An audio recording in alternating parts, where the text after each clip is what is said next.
Hello, everyone. It's Shane Conto, your Wasteland reviewer, and welcome to the Wasteland Watchlist here on the SPDM Crew Podcasting Network. And this is my weekly show where my guests and I play a bit of movie roulette and randomly select something from my obscenely large random watch list that could be basically anything. You could have obscure, random 8-minute documentary shorts about an egg with classical music behind it, or, almost 4 hours of Heaven's Gate, both covered on this show. But joining me for the first time on this show, my friend, actor, writer, Renaissance woman is Susan Kate Heaney. Thank you so much for coming on. Oh my God, thank you. I will follow you wherever you go. There you go.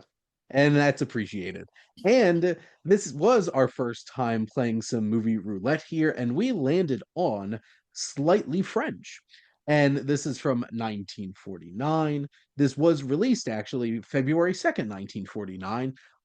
This does not surprise me that this was like around a Valentine's Day release date for sure. It's a nice lean, about 81 minutes, directed by Douglas Sirk, starring Don Amici years before he would try to destroy the lives of two human beings over a $1 bet in Trading Places. And we also have Dorothy Lamour and Janice Carter. Lamour actually did all of her own singing, but none of her dancing. So they had to use wide shots whenever she did any kind of dancing to use a stunt double to do like the actual dancing. And this film took a whole entire year after finishing filming to actually be released in theaters. And I didn't really see any information on why, but like this seems like an odd movie to just be like sitting on a shelf somewhere, especially back then when they were like pumping out movies every half second. Um, big Yeah, it's not studios a and stuff crazy like that. edit. It's not like a crazy effects edit on this movie, so that is interesting. It is very interesting. But what is this film about? A cinema director who is an emotional and professional crisis thinks he has discovered a French star when he meets an ordinary dancer. And, but yeah, so set the stage here a little bit. But Suke, what were your general thoughts on Slightly French? I just think to call her an ordinary dancer is so funny because, she's pretty exquisite, you know what I mean? Yeah, But we're supposed to believe she's just sort of an old broad from New York who like, you know, um it's so funny. It's very My Fair Lady-esque. yeah, And my main thought is that, like, God, this just gets me on a lot of levels in terms of the vaudevillian kind of aspects of it, yeah, the life of a showgirl before Taylor Swift aspects of it. Like, she's a hustler in the theater, sort of in yeah. the carnival, sort of a theater carnival show.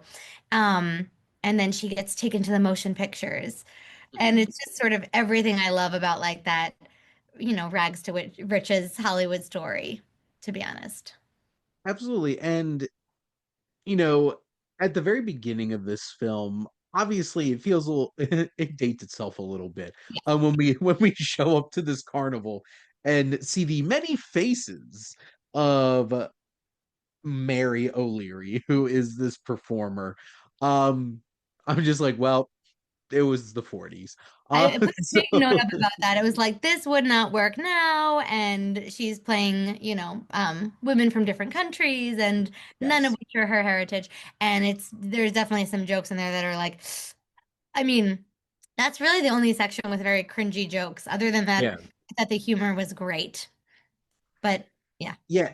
As and even from like the opening scene where we have like the real French star, and I'm just like, is she though? Yeah. So like yeah, in the opening scene she's doing the dance and he's like cut and it's that he's that, bombastic director Yeah. and she's like I'm exhausted. I've done it 20 times, but like yeah, babes, that's the breaks. That's Hollywood. That's Like show business. sorry baby, it is. If you ever look at Greta Gerwig, she does this when she was in Frances Ha. She goes through like the 48 takes that took that one scene to do. Sometimes you got to do 20 takes. But yeah. Unless you're on a Clint Eastwood picture, and then Well, it takes max two. And or we're Tyler moving Perry. on. Tyler Perry's a one take wonder. Like you're done. Oh wow, that makes a lot more sense to me. To be frank, sometimes I watch a Clint Eastwood movie. I'm like, how the hell did he get this in 2 takes? But Yeah. anyway, besides the point. But no, Don Amici's character, John, is certainly that kind of director that wants it his way, and he's gonna get it his way. And he doesn't have a whole lot of friends left in the business at this point at the beginning. He doesn't deserve his one friend that he has Oh left. my God. His goodwill has expired in Hollywood. Exactly. And Yep. his one friend, he really puts through the ringer in this picture. Mhm. Um, yes. But I love a picture within a picture. That's like a big love of Yeah, mine. So even in that opening shot, they're dancing and they're singing this like love song, and you think that's the movie, right? You think it's like sort of this musical in yeah, 1949, and then you see the camera pan in. It's a really cool shot. yeah, And then you hear the cut, and you're like, oh my God, I'm watching the filming of the movie. yeah. That was fun. Honestly, this was one of those movies where the movie in the movie, I'm like, I want to see this movie. Me too. And I'm like, wait a minute, this is actually really dynamic and interesting. And I'm like, can we get some of that in like like the actual movie? Which was an interesting choice because like there's so many films where it's just like sometimes it's a joke that it's like super cheesy and weird and terrible and stuff like that.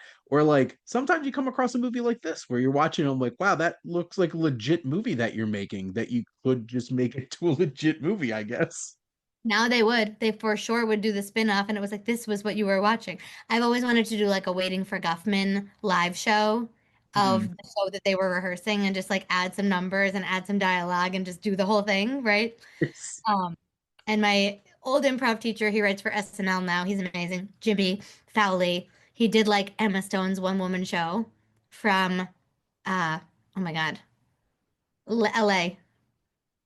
Da, Oh, da, La da, La Land? da, da. Yeah, yeah, from Yeah. LA.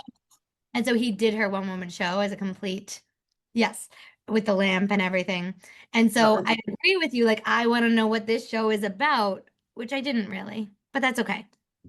Well, yeah, they don't give you enough of it to understand what Right, it is, but right. like I like the vibes. The vibes are great. And Immaculate.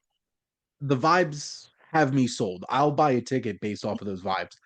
But I think Dorothy Lamour, who like I don't recall having. Oh, interesting. I'm looking at her IMDb and I saw Donovan's Reef on here. I would never have connected the fact that they were the same person watching that back with my John Ford series that I did. But like pretty great and she does some Uh, amazing stuff in this movie. I'm like, wow, why wasn't she bigger star? I know. I feel like she was going to be at one point, maybe, and then, because I also when I did some research, it was saying that she was in all those like Bing Crosby movies, which I was like, right. And then I don't know. And they said she could really hold her own and it was all improv and she was doing like great. And her comedy is really wonderful. Like Mm, her turns and reversals, and she's taking you on one path and then she swoops it at the end to another joke. And it's it's excellent comedic timing. yeah. What's so interesting about this particular film because it's only 80 minutes Yeah. and it's pretty lean in terms of what it's focusing on. I would kind of want to see the rom-com between Mary and the studio guy. That's Douglas, right? His Yes. friend. Like, honestly, I would like to see them actually getting to know each other because that one scene at the pool, I'm like, I Uh, like, I, l- I'm liking this dynamic, but like, that's not what the film's about. The film's about John and him trying to turn her into this star. But I'm like, there's a whole other movie going on right now that I want to see too. yes. And there is that also, like everyone's with the wrong person. Yep. Hmm. The sister and the brother are like with the wrong people. It's like they're like, oh, no one will love us because we're too complicated. And I know it's so funny.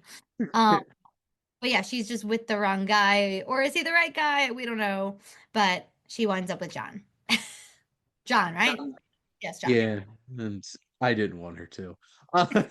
By the end, I'm just like, dude, you're just lucky enough to have a career left. Like, Well, just take that as a win. let's also paint the picture because he is sneakily comes back onto the set at the end and he's like, we did, they are like, she has been turning in listless work. Her work's been Yeah. terrible without you, right? And so I've looked at the dailies, they're awful. And so they bring him back to direct the picture at the very end and they don't tell her. And she shows up on set and she starts doing the scene and then he yells cut, right? Yeah. And she looks over like, is it him? And then he's like, "Oh, you did it wrong. I'll show you how to do the romance." And he kisses her, and it's so inappropriate. Like that would never fly with intimacy coordinators. And I don't know, it was a while like on set while everyone's watching and sorry And about then that. it has that perfect old Hollywood ending of like, it ends.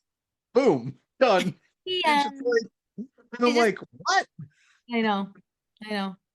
I think in a more modern film that would be more comfortable painting a broader, more realistic picture of this is that sure, they could be great work like pairing of director and star, and he can motivate her that way.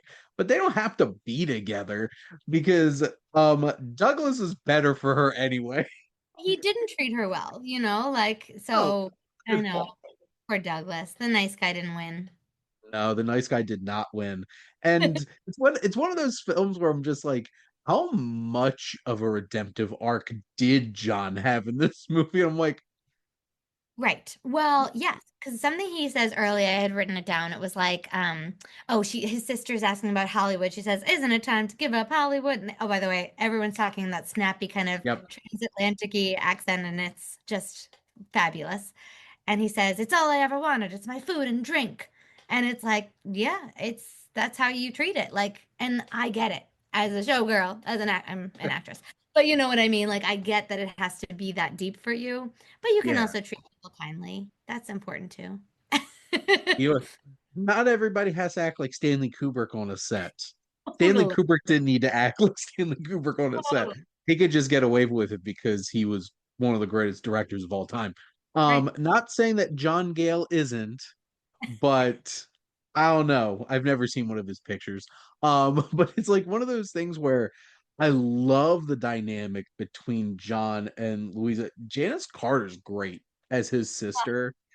She's so sharp and funny. Oh my God, that's another two of my favorite lines. He says, "Look at that girl," or she says, "Look at that girl," and he says, "Standard equipment. I'm talking about her face." And it's just like, just that snappy, a Yep. standard equipment. Like everyone has it. I don't know. She was so snappy. And even at the end, she delivers some line like, he says, "What are you doing?" And she's like, "Waiting for you, like always." But she makes it work, right? Because she's in Yeah. love with Douglas. Mhm. Yeah. And so, Which I feel like this film would have benefited more if they focused on that more. It just kind of felt like a consolation at the end of just like, hey, at least Douglas is a good guy and gets a good gal at the end too. yeah, It's just not that's the one that he's been, you kind know, of charming on the whole right. entire movie. Oh my God. It is funny because she says that to him and she's leaves. And then he notes it, which I'm like, oh, there's hope. And then he's like, I figured out how to save the picture. And I'm like, everyone in Hollywood is just obsessed with their projects and no one cares. He like makes a phone call immediately to someone about the director and not about Yeah. you know, I do wish they had had one extra scene where like, and it could be cheesy, I don't care. But when he comes on set at the end, when John comes on set, that you see the two of them like watching together. You know, I'm not going to complain about a movie being 81 minutes Me neither. because, like, You're we don't right. get that much very often. But this is a film that I feel like might have actually benefited from a scene or two extra to try Yeah. to flesh out a little bit of at least some of these dynamics. But this is a lean, efficient movie that has plenty entertainment and charm. This cast is just extremely charismatic and fun together. Like, I would like to see more of Don Amici, outside of, trading places. And also, I grew up watching Homeward Bound all the time. So he was also the voice of Shadow in that. Haven't seen Cocoon yet, but I know there's like Every Oh, famous person of a certain age is in oh yeah. in the mid 80s. That's gotta be on your watch list coming up soon. It is on the watch list. Okay. There's a lot on there. Um, there's 8,000 movies on this watch list. Like I said, it's obscene. Um, Yeah. I mean it when I at the You're gonna beginning of be the like show. 75 years old and you're gonna be like, I'm finally watching Cocoon. And then you'll be the age of the people in the movie. Yep.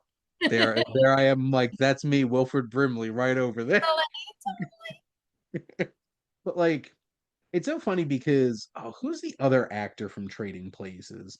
That plays his brother because Ralph Bellamy.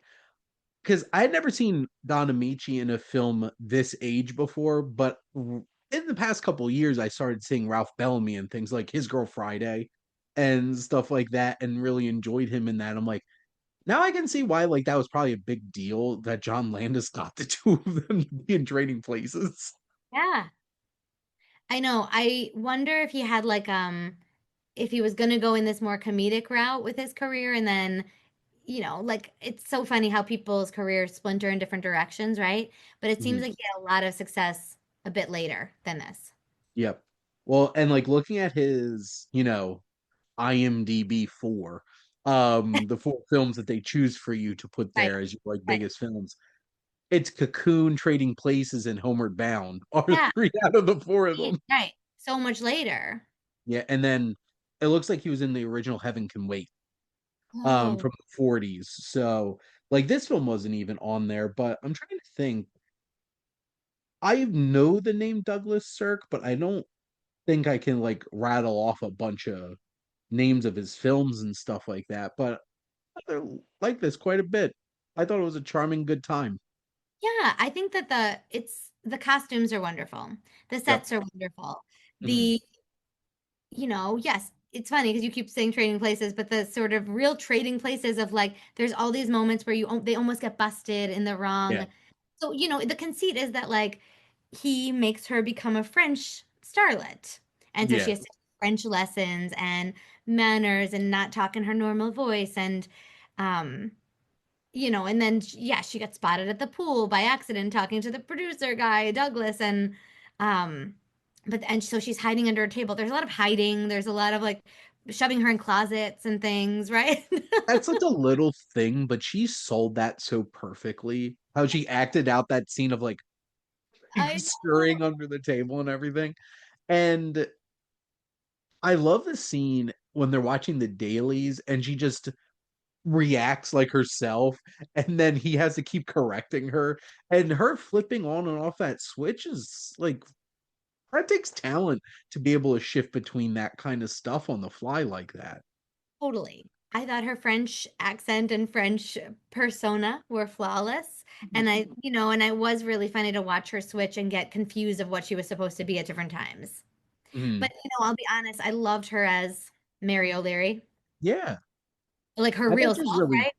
I thought she was really charming, and that's Oh, why I wanted to see like an actual rom-com between her and Douglas because totally. like her as herself, Mary, is an interesting character. Obviously, Yeah. most of the film we see her as this French starlet who's Uh, like putting has this whole persona and stuff like that. But she's a uh, really fun character, and this is one of those films where I'm just like, I wish this actress got more attention and stuff like that. But like, hey, if you could have one movie like this where you just like show that off uh, and people in 2025, all these years later are just randomly talking about your movie, that's something special. right? What a dream.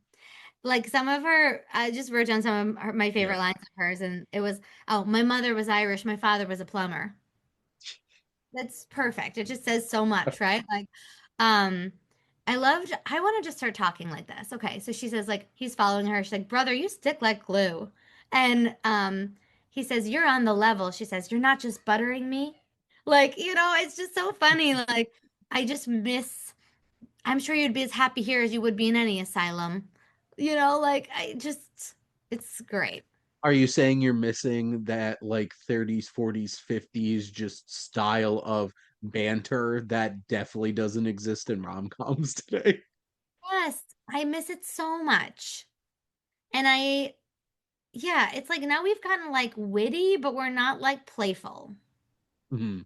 And I miss that sense of playfulness with language and with each other and stuff. That's because everybody is depressed and tortured now. People Um, so- were and jaunty back then. That's true. They found a way to be happy. yes, and that's the thing that I've watched a lot more screwball comedies and rom-coms from 30s, 40s, 50s in the past couple years, and me realizing now, like, I've never been big into romantic comedies, and now I'm realizing it's just I wanted something better.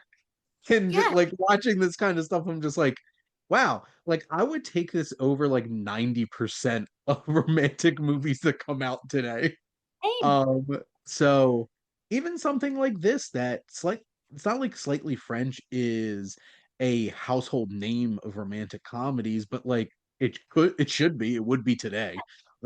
So It goes in places too, like that you don't know it's gonna go, right? Like, um, he's like telling her at one point, John is telling her like sort of how important everything is to him and how the work has been so good, and she thinks he's about to say, "And I love you," and then he doesn't. He says, and um, like just I don't know, he kind of just talks about the work again. And she gets so hurt and she just does such a great turn and she just like starts to she's like, "Yes, yes," and looking into his eyes and then he says something about your work is so good and she's just balls. yeah. And it's like and we all know why because she's in love with him or thinks she's in love with him or whatever. And it's so sharp. It just like the turns and it just kept like bouncing me around in such a good way. I loved how the reveal happens that this has all been a sham and how it plays out because it plays out in a way that you don't expect it to play out. You expect this big, overly dramatic kind of thing to happen, but like she starts yelling at him in shouting distance of a lot of people, including a lot of reporters who ate that up. That is, yeah. And one, first off, they think the project's dead, her career's over, uh, John's career's over, and Douglas's career's over. He's gonna resign. And then the boss of the studio is like, publicity, man, and we don't have to pay a dime for it. I'm just like, yep, exactly. All press is good press, right? Like it was a funny, yeah, Well, and then when he Douglas comes in and stops Mary from running off back to the carnival, and it's just like, no, like we need you on set tomorrow. We're go. And she's yeah. like, really? And then that he knew that she was putting this on the whole time. And because like Oh, I really thought that they were pulling a Superman on us, where it's just like he has a whole brief but like whole conversation with Mary at the pool. And then like what's it, a day later sees the exact same person just with a French accent. all right. Like If I'm knowing that he was just playing along with it the whole time makes it better. I'm gonna Honestly. complain about one thing. Like, Yep. let's color her hair or something. Let's slap a pair of glasses on her. I don't know. Like, but they're like, oh, if we put her in a dress, he wasn't looking. Oh my God. First of all, yeah, very. They're like, well, if I know men, she was in a bikini. He probably wasn't looking at her face. And I'm like, oh boy. So You think he wasn't for most of the movie? what's really funny is so I dress up business casual at least for work every day. Yeah. And a decent amount of time, like I have a suit jacket on and everything. I'm dressed up for work. And I went to a performance of a Rider Dance Ensemble show. They're a club on campus. They put on a dance show every semester. A few of my tutors are in it. I'm at this place and I say hi to one of my former students, Mhm. and they have to do a double take because I'm in jeans and a sweater. And they're just like, Funny. what? Like, so apparently you changing your attire I can guess confuse people. I guess point proven. You know, Um, because people don't pay attention. people are not really looking at you. What any of us. Also, I'm 100% convinced that students don't believe I exist outside of the realm, like the boundaries of my job at Rider University. Do you think it's funny that that never goes away? Like no matter, when that happens in like elementary school and you see your teacher in the grocery store, it's like mind blown. They Yeah, buy because food. you're a child. But no, Right. these are legal adults, No, and I they know. still react the same exact way. He just never goes away. You know what I mean? So That's it's like seeing your doctor out and about, where it's just like, yes, this person exists in real life, oh my God. outside of the small context of your life that they exist. Or like my friend seeing their therapist on a dating app and not one of the respectable ones. You know what I mean? One of the Oh more my. real flingy kind of ones. Yeah, they didn't Oh swipe. my. Yeah. Now that's a story. Yeah. See, that is an interesting concept Rom-com. for a rom. Yeah, that could work. It could work. There we go. We said it here first, folks. Um, but I guess Suke, do you have anything else that you wanted to add about Slightly French? I think that there was a really fun scene where it's very dramatic actually, but she sings Let's Fall in Love. So you've been here, I love that Yeah. song, Let's Fall in Love. What, why shouldn't we? Like you hear it the whole Yeah. movie, right? And then you finally get her singing it, like toward the end. And it's a scene where both men who are vying for her, though John doesn't fully know, I guess he's just realized he's vying for her, but whatever. Um, in that scene. And she sings it and she kind of like vacillates between the two men in a very poignant scene. And I thought that was really well done. And it was she's kind of singing it to one and then she moves to the other room and sings it to the other a little bit. And I thought that that was a sweet staging of that Yeah. moment. And it does a lot of heavy lifting for where the Yes. film, and that comes in this is 81 minutes.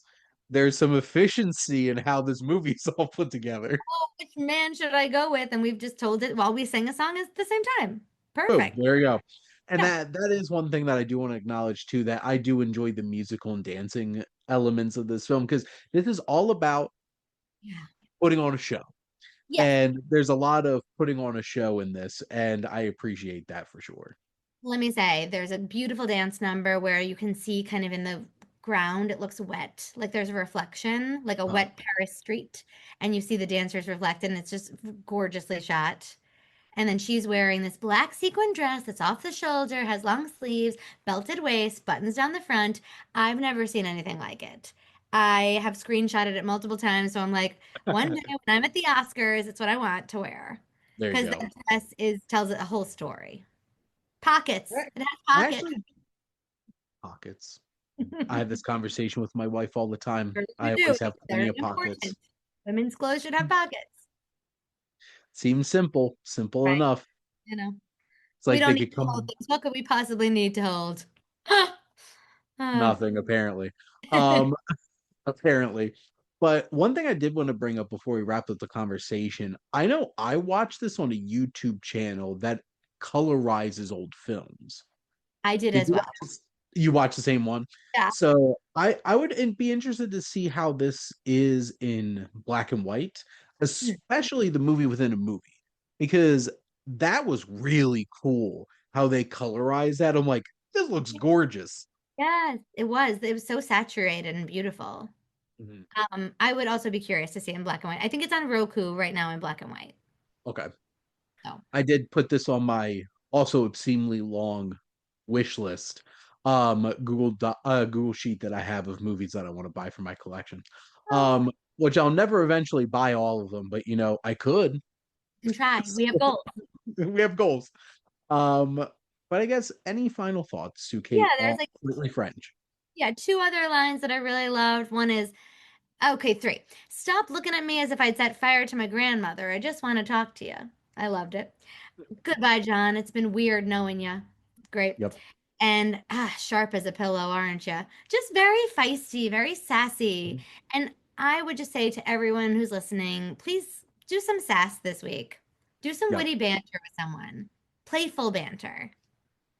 I It's, you know, I know where I'd want to inject the sass, but I don't know if it would be the appropriate place to do that. I don't start with know. you get cut off in traffic. And instead of calling someone, a beep, beep, beep, maybe like a lumpy potato head or something. Just see how you can get some more of these old insults in.